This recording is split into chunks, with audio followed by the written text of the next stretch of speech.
Hey, y'all. I am sorry I have not been on here. I have just been pondering things. Um just the world, and I mean like big things, like, not just like the missing kids, but just like the whole world. Right? That's a lot. Um where we are in this day and time, and the things that our kids are growing up with, and the way that we have to behave, and um, road rage, and just the anger and the anguish and the abuse and the drugs, and I could go on and on. I mean, if you're a spiritual person, you could be looking and thinking definite end times. I mean, to me, this world just seems so evil. And I've said before, um, just a lot of this stuff since Summer came up missing is just new to me. And I'm kind of ashamed of myself for not knowing that it was such a big problem.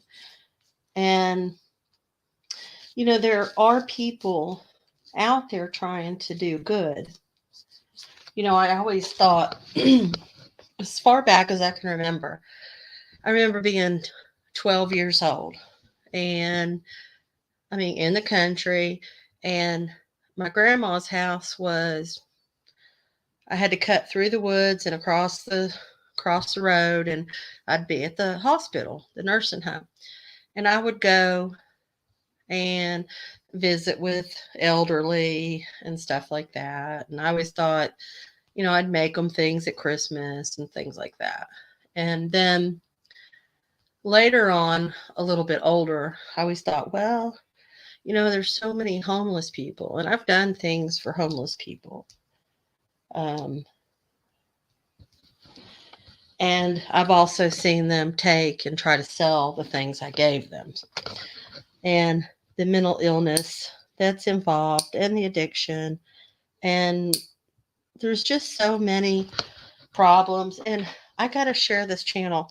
I emailed him and I haven't received a response from him. So I'm not going to share any of his information. But I will share his channel.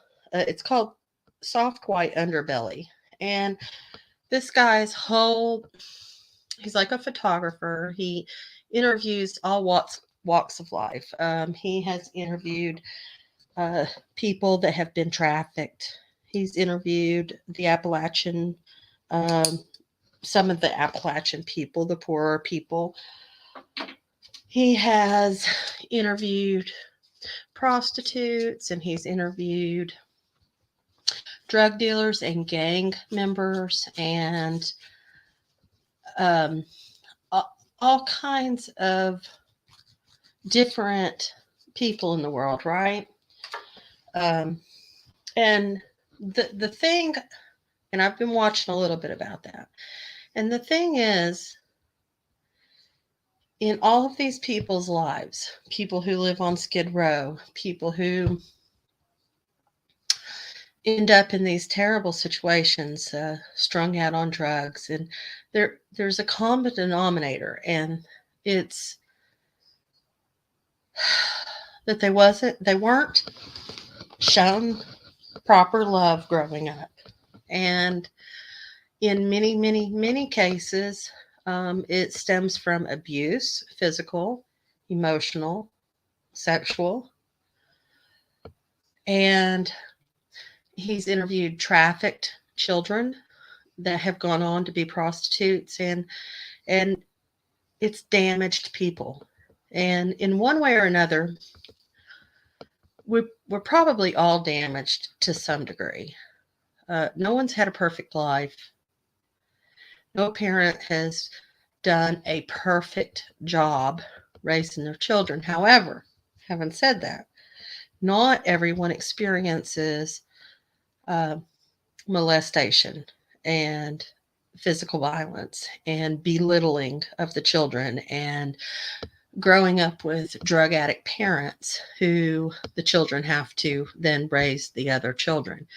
I mean, that doesn't always happen. I've also witnessed in my life parents just riding their children so hard. They're like A students at ball games. They're just if their child makes a mistake, they're belittling them. They are drilling them. They're not praising them for what they have done, which I've witnessed an amazing job. They're like top of their class and they get pushed harder and harder and harder. And that's equally um, damaging to children. Not to ever feel like you are good enough or, your parents are proud of you.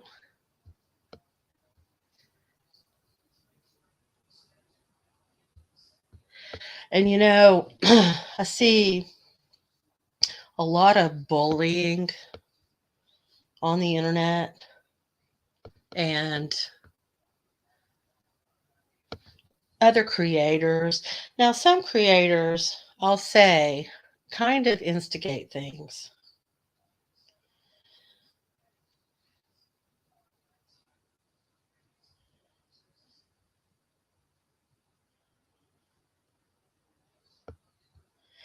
And, you know, it's not okay. It's really not. It's like the world is like one big victim. You know what I mean? It's like and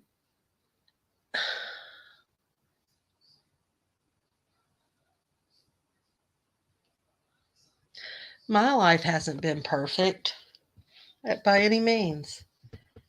And I've gone through hard times.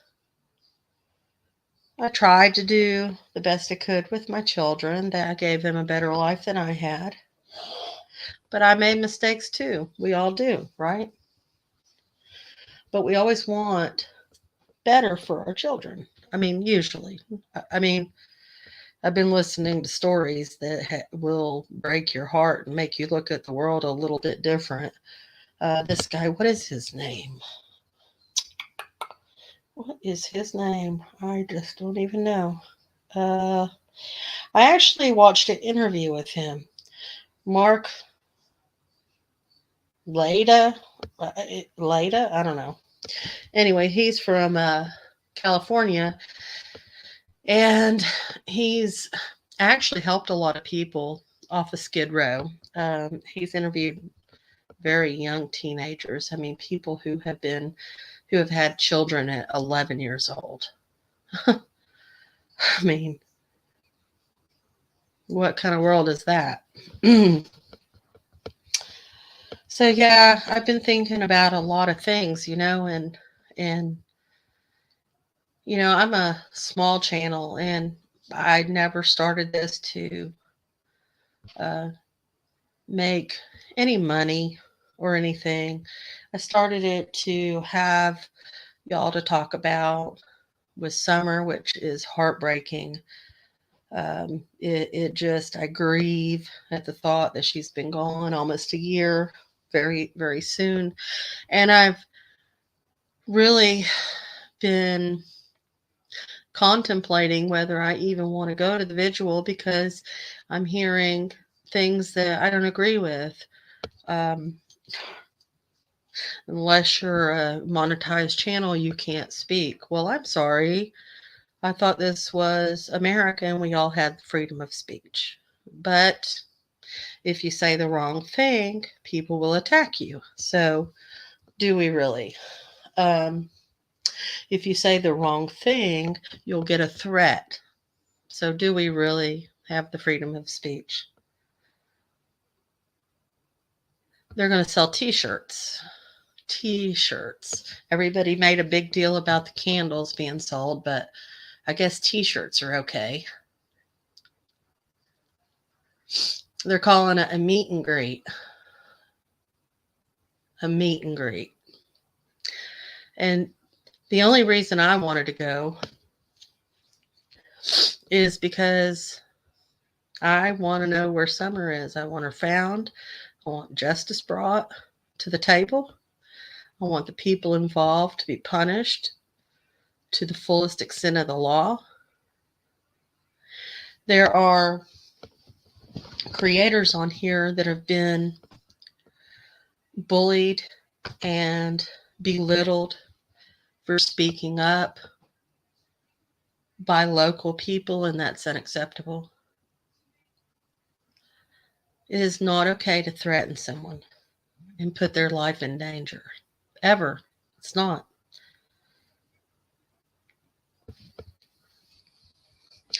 When has humanity become obsolete?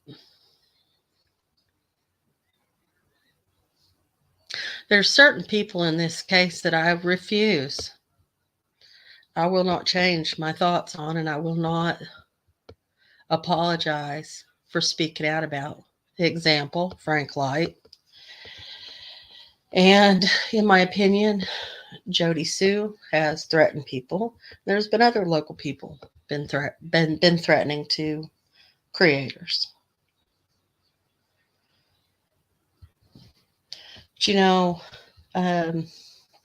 But, um, some people don't deserve respect. You know what I mean? Just because they have spent their life um, treating people very cruelly. Um, I cannot speak up on behalf of a child molester. They're the most evil, in my opinion, hurting the most innocent in this society, in this world. For that to be probably one of the biggest organizations and biggest uh, com- uh, enterprises is disgusting. And it's not okay. And I'm a nobody. I really am. I'm just a nobody. I'm somebody that's experienced some domestic violence and stuff like that. Yes, I can relate. I care. I have compassion, but not to someone who harms a child. I have no compassion for them. Purest of evil. It's better to tie a millstone around your neck and drown, you know? Uh, last video I did pretty much was from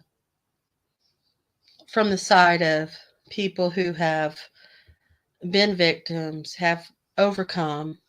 But the sad thing is, a lot of people don't overcome that. And it just creates a lifelong of drug addiction, more. Maybe they end up prostituting to pay for their drug addiction.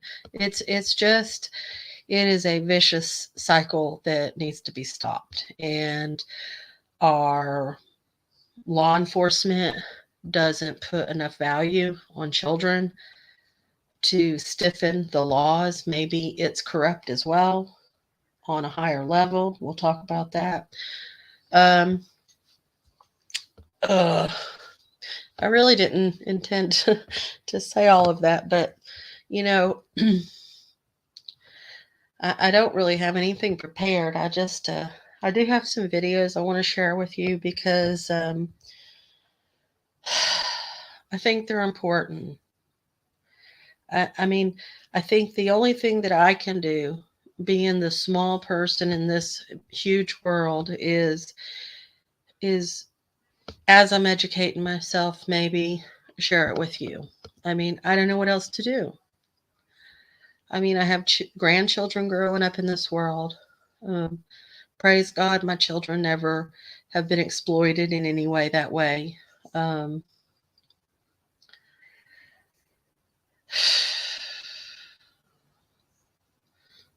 but there's a lot of trials in this world.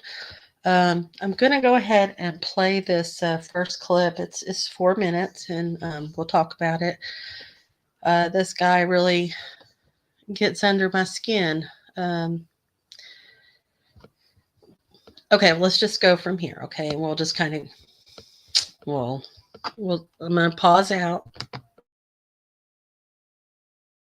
The perpetrator of these horrendous acts is the most depraved individual I've ever come across.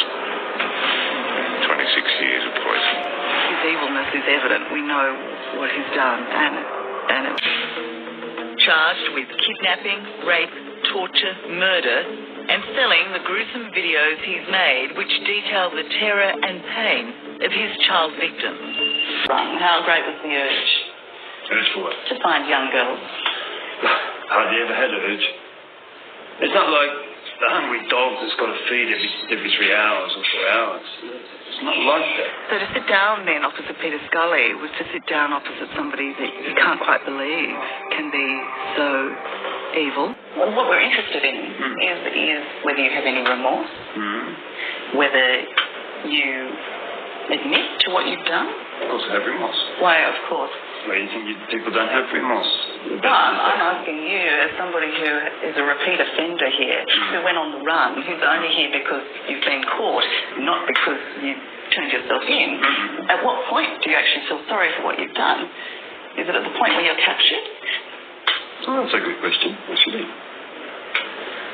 That's a good question. Well done. He was smug, he was arrogant, he was evasive. What is the case against Peter Scully? There's 2 cases in the Philippines. The first case is about slavery, the fact that he's kept 2 young girls in a house and sexually abused them, tied them in dog chains, and allegedly made videos of them. That's one case.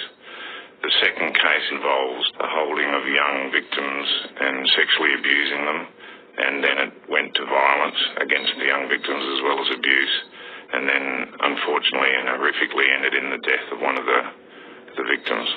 That was an incredibly confronting story because of the age of the children involved and the level of debauchery against them and the number of people involved in it. Poor people. After breakfast, we were asked to dig a grave. Why did you have to do that? What were you told would happen to you?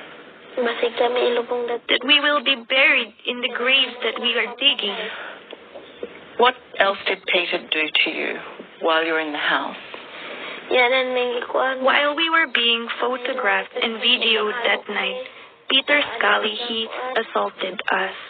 Why do you rape young children? The answer is, I don't know. I don't know the real answer. Well, why don't we hazard a guess? No, don't hazard a guess. Is it because you're depraved? Depraved? Maybe. That you admit you do it? What I'm looking for is the real reason why I took that road. And what drove me to it. If you were a 9-year-old girl being taken up here, you'd be terrified, wouldn't you? Absolutely. I was entering that room, going up those steep stairs in the middle of the day in the company of a police officer, somebody who, is there to protect you. And it really did strike me as I was going up those stairs what it must have felt like for those children who were going up there in completely different circumstances. Not in the protection of anybody, but in the care of people who wanted to hurt them. She was repeatedly raped, tortured, and eventually murdered by Scully, her body buried in this shallow grave. It's incredibly confronting. Even for you? No, it is. It's horrific. Following up something that was not obviously clear, that somebody that they had their sights on could be Peter Scully, and by putting it together, that started this massive investigation, this massive manhunt. What was the reaction when you were arrested? Did you feel as pathetic as you looked? Thank you. I didn't think about that. It just got crazier and crazier for you, and sicker, and you'd already committed murder. Where was it going to end? What was the next level for you? There was no next level. I believe that the audience, in watching that Peter Scully's story, got a glimpse of a monster.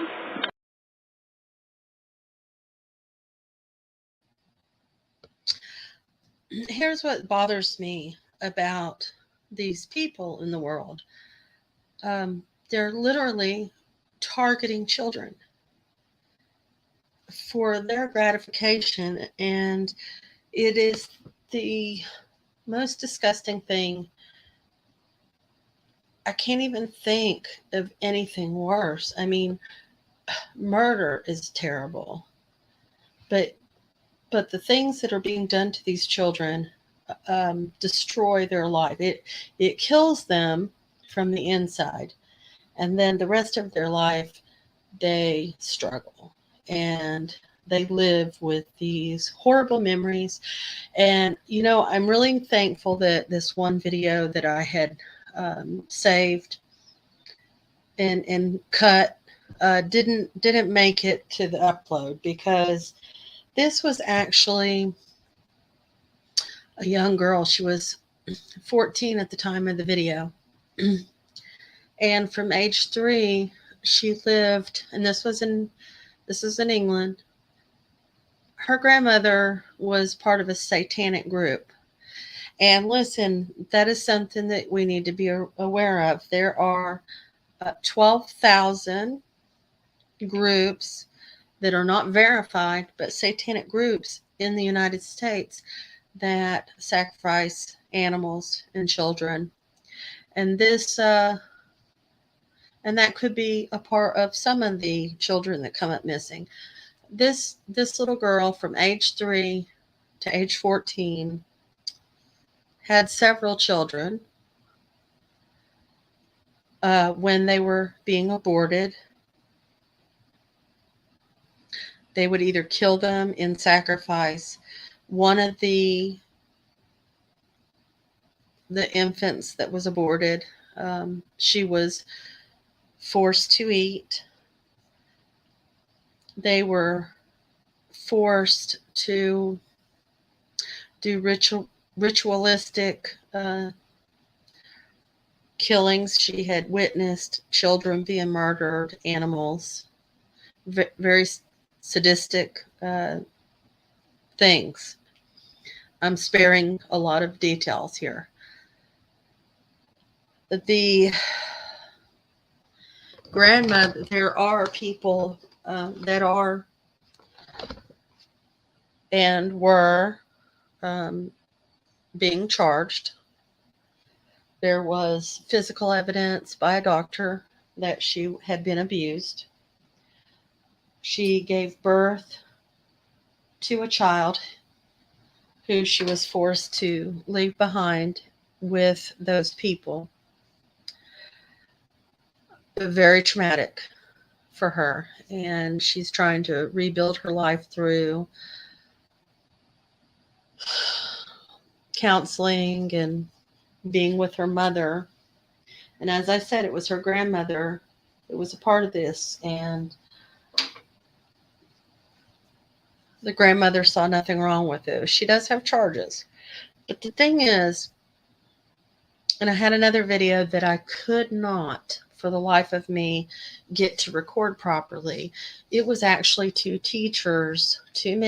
male teachers in Tennessee, and not Tennessee, geez, Texas, that were talking about how they groomed and took advantage of children. They didn't want to be shown on camera. They wanted their voices to be altered. And that's incredibly unfair. If you're going to do something like that to a child, you don't have that right to hide. That's my opinion. It's the most disgusting thing that you could ever do. I'm going to share with you from a pedo's view, because I think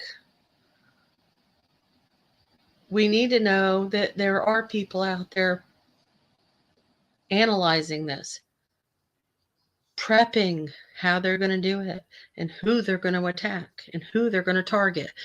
Us as parents, as grandparents, we need to be aware. I'm going to pause out. Get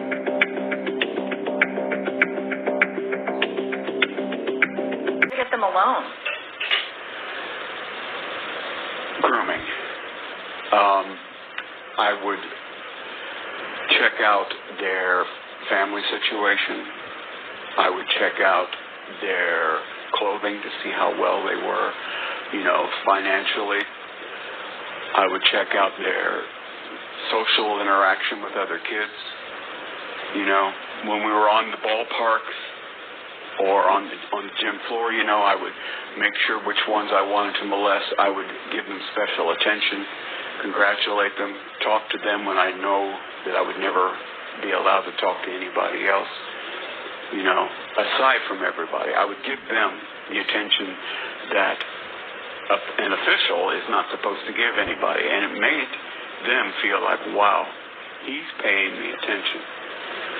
It is a direct form of grooming. Were there certain characteristics that you looked for in children before molesting them?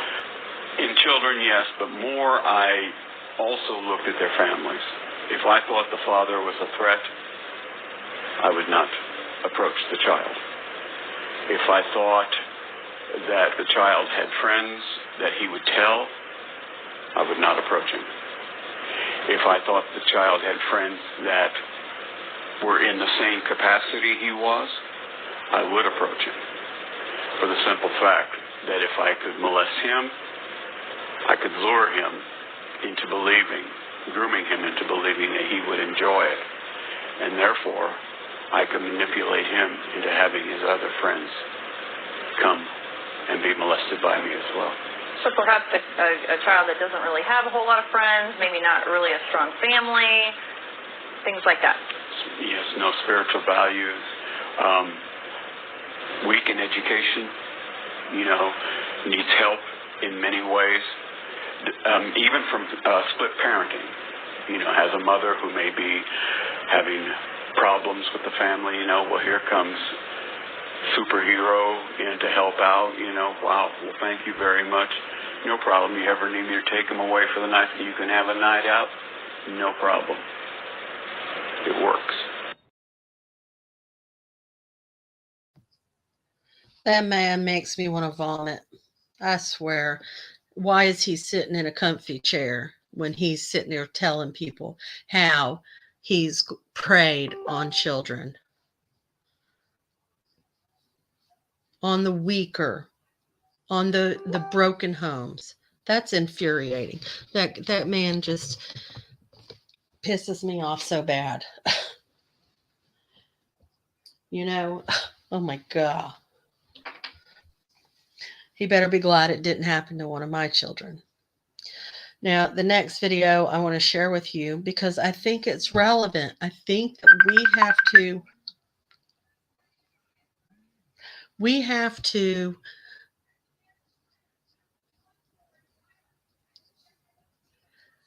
watch out for each other. We have to talk about it. We have to make ourselves aware that this is a real thing, a real problem, and that there are people out there praying, looking, plotting, thinking about ways that they can take advantage of our children. Okay, so having said that, this next video, it's 2 minutes. This is by a woman whose child has been molested, and she's hiding her face to protect her child. But I want you to hear what she has to say. She was a single mother when she met him online. In 6 months, they were living together. 2 years into it, they were married. At the time, it just seemed magical. It was, like a dream come true. It's a crime so horrifying you don't want to believe it. But FBI agents say they learned the man's true intentions when an undercover agent intercepted some of his emails during an online chat. These emails indicated that he actually married the mother to have access to the child. Police say lonely, struggling women can be easy targets, in this case using that vulnerability to guarantee access to the innocence of a 6-year-old child. I think I was really looking for somebody to rescue me, although I didn't recognize it at the time. The mother in this case is speaking out for the first time to help other women, but asked us to conceal her identity to protect her daughter. She says she had no idea the abuse was happening, no warning signs until the day the FBI knocked on her door. That day, I felt like somebody stuck a straw in my ear and sucked out my brain. I really felt like I'd been punched in the stomach. A tape obtained by Good Morning America captures her anguish as she confronted her husband on the phone. How did you do this? How could I do it to anybody? I don't know. I've never had an answer for it. I'm sorry. I have no answer. I trusted you. I know. You're right. I loved you. It's on my heart. What I have done is evil and it's wrong. And there are going to be a lot of people that are going to hate me now. And I don't blame any of them.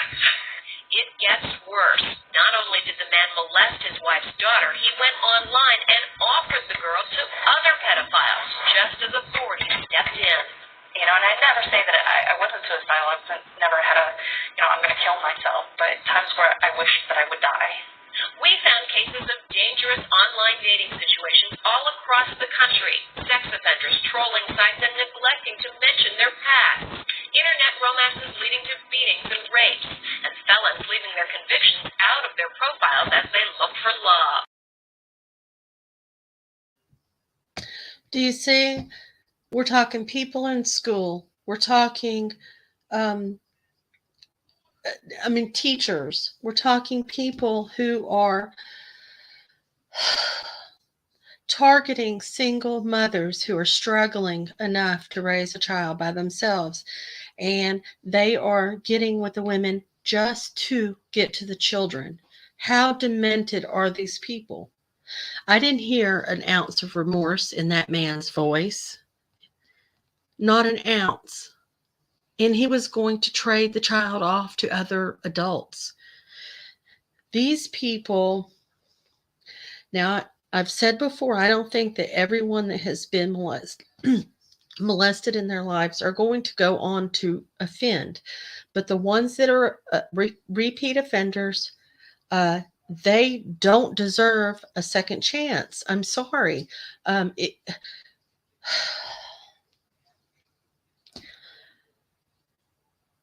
I'm sorry. Look, they're targeting single women to get to children. Just if you're a single mother, please just be aware. Don't trust just anybody with your child. You can't just trust anyone with your child. Okay, I'm going to share this one. This one infuriates me. I'll tell you why.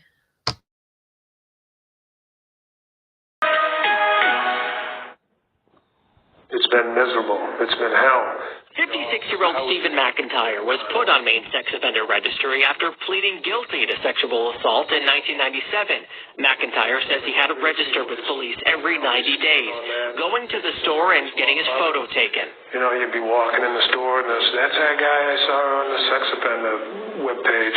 You know, it's kind of humiliating because, a little town like this, you don't have many places to go. His latest address, this lawn, living in this van. He's tried to get help, too, attending sex offender therapy groups at this church in Brunswick. It's like anything. You got to have, you got to admit it. You got to admit that you failed. Your problems. I have problems. We all have problems. But he was later removed from the registry.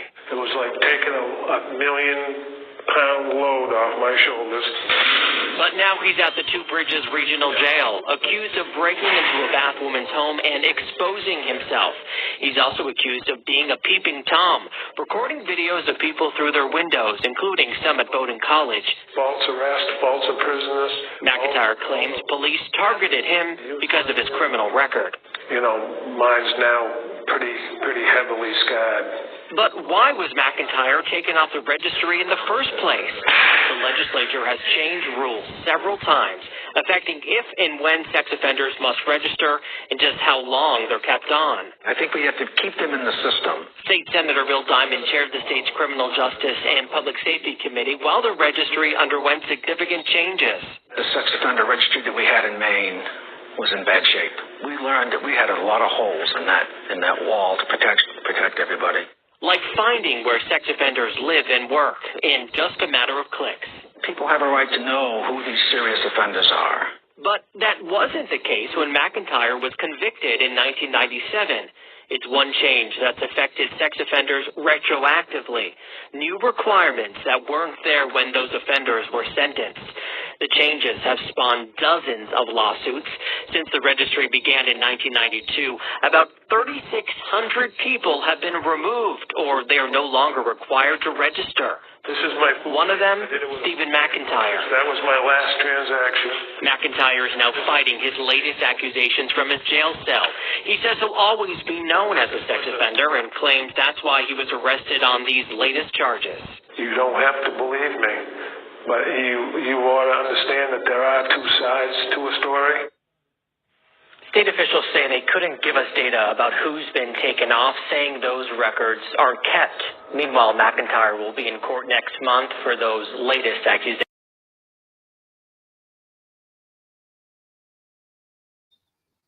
Wow, I feel so bad for him. Oh, he's being looked at. Oh, it's embarrassing. Oh, he feels ashamed. Well, yeah, he should.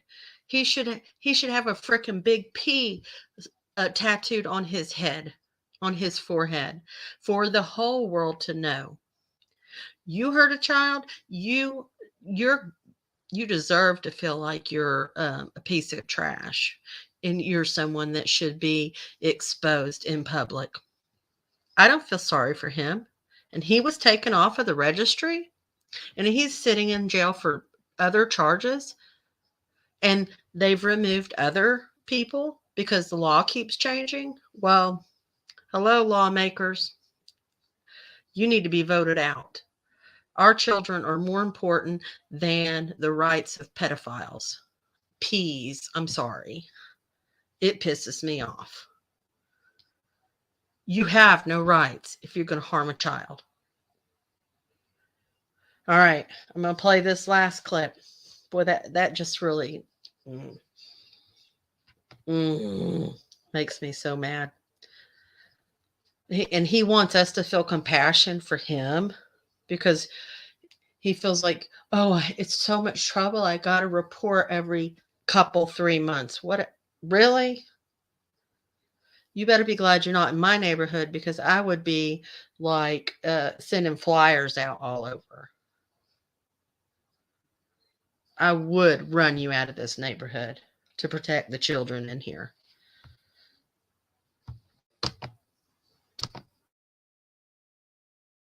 Definitely received substantial evidence that he was involved in trafficking young women and children to the Virgin Islands for a very long period of time through our airport, through his private jet. And then he would, by helicopter or sometimes boat, would then transport them over to Little St. James. And that's where he has his complex where he lives, which is his official residence as well. And that these young girls and women were subject to sexual assault, sexual exploitation, through coercion, false imprisonment, where the passports at some points were taken away. The actions were just reprehensible. And it was quite a number of women, and we found through our investigation that at least up to 2018 that continued. So what your investigation is showing is the broad scope of Jeffrey Epstein's nefarious activities, that it just kept going. Based on the evidence that we found thus far. Let me make something very clear. Jeffrey Epstein was very good at protecting himself and being secret. The secrecy he was very good at that. And because of his wealth, his power, he was able to do that and secure that. So when you think about it, he owns a private island. That's an island over a mile away from St. Thomas, the main island. And it's out there, and it's isolated. He purchases that, right? Then he owns the jet that flew in to the airport.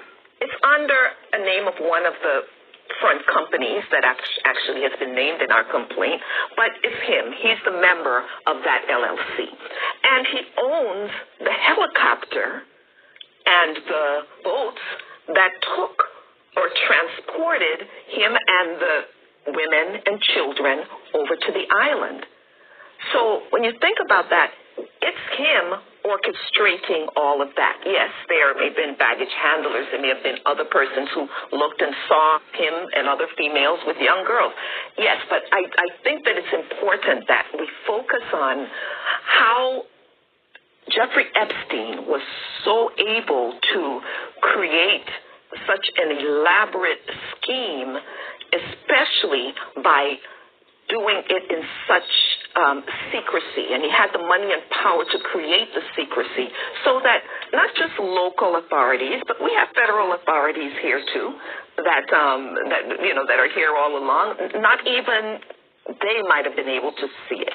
In looking at that, you have to really, get a good understanding of how he was able to protect and isolate himself.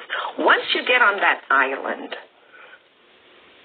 how do you get off? It's not like a person who's on the island can just say, okay, I'm going to swim to St. Thomas. They can't do that.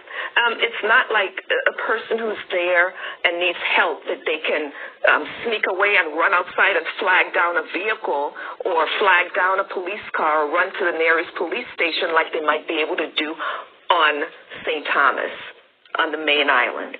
The island is isolated. So that kind of isolation is really what you have to look at when you start to think, how could this have happened for so long?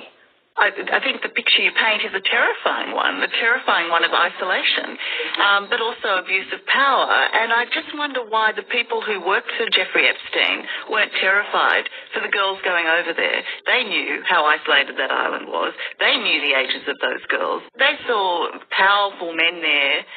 Why weren't they terrified? Why didn't they become whistleblowers? Well, one thing I do know, first of all, is that there are the non-disclosure agreements that Jeffrey Epstein had all of the employees, if not most of them, sign, and they had to agree not to disclose any information to law enforcement or anyone else regarding what goes on that island. And even after Jeffrey Epstein's death, those non-disclosure agreements are still in place and still enforced by the estate. So this was just one of the ways that you can pretty much intimidate or silence people.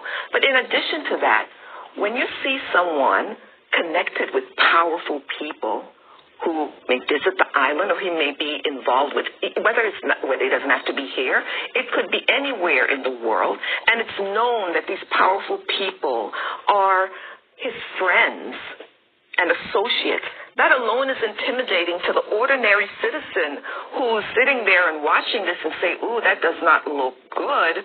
But could you imagine the reluctance of that person to say, I'm going to come forward, I'm going to tell on that person who's friends with all these powerful people? So that alone, the way that he surrounded himself with these powerful people, that was an example of the kind of intimidation that would cause what you're saying, people to be silent about what they may see or suspect. As far as the Virgin Islands is concerned, we need to make sure that the Virgin Islands is not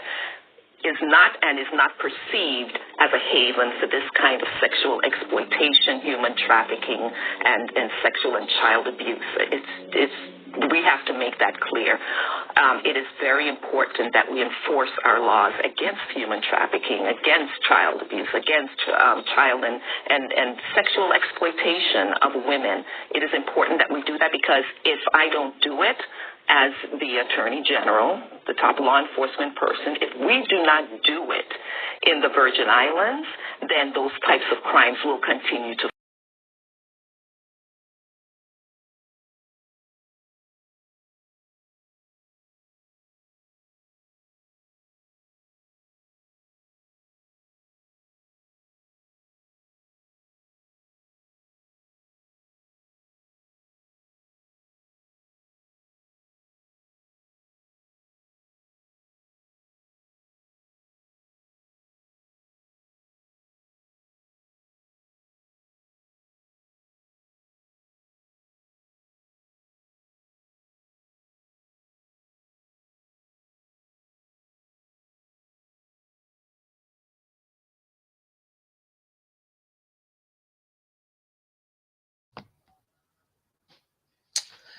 And this is the biggest problem of them all. There are powerful people who, I mean, even after his death, the non-disclosures still in effect to protect all the other powerful people that have been over there. These poor children, the rich, they can fly them in on their own planes, on their boats, and nobody's allowed to talk about it. Nobody's moral compass is so strong to put a stop to this, to be a whistleblower. And that's part of the problem. The government or law enforcement don't stand up for our children. Money should not be able to dictate what happens to our children. The sick individuals that are filthy rich, being able to exploit children for years and years and years and years and years, and covering up.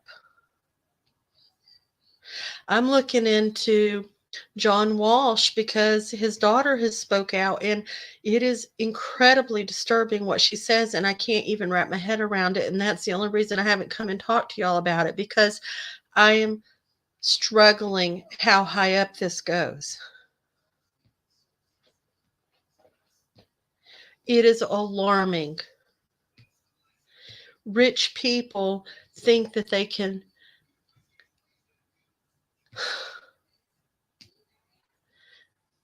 they do. They pay their way out of everything.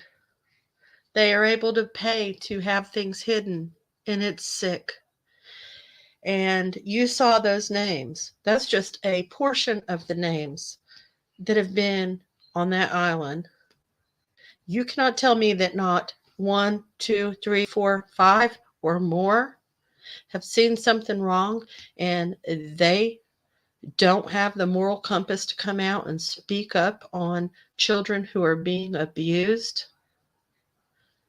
Okay, if they don't, I guess we will on a little tiny level. We'll educate ourselves and protect our own children. If the higher ups, I sound like Candace, the uppers, if the higher up people don't protect our children, then we have to do it at all cost. Our children are our future, and they're being exploited, and it's being swept under the rug, and it's not okay. It's not okay. I can't do anything to fix this, but I will talk about it.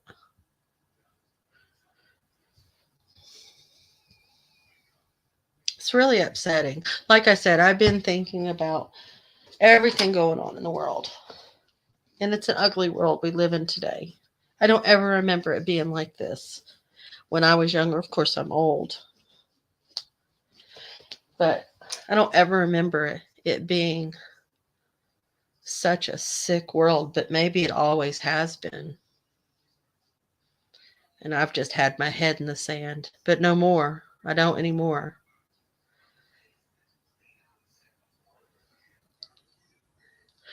And it's coming up on a year. Summer's going to have justice. We cannot let that stop.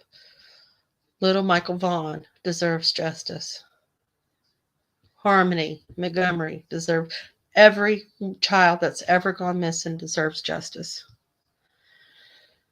And it's heartbreaking, the situation in this world.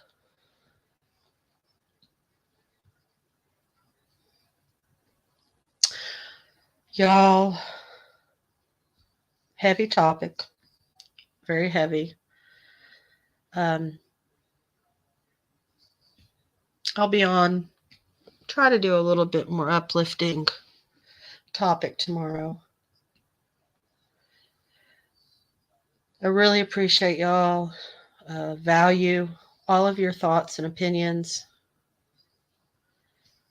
I hope you have a great evening. And hug your children, your grandkids, your adult kids. Let them know how much they mean to you. And I hope y'all have a great night. Talk to you tomorrow.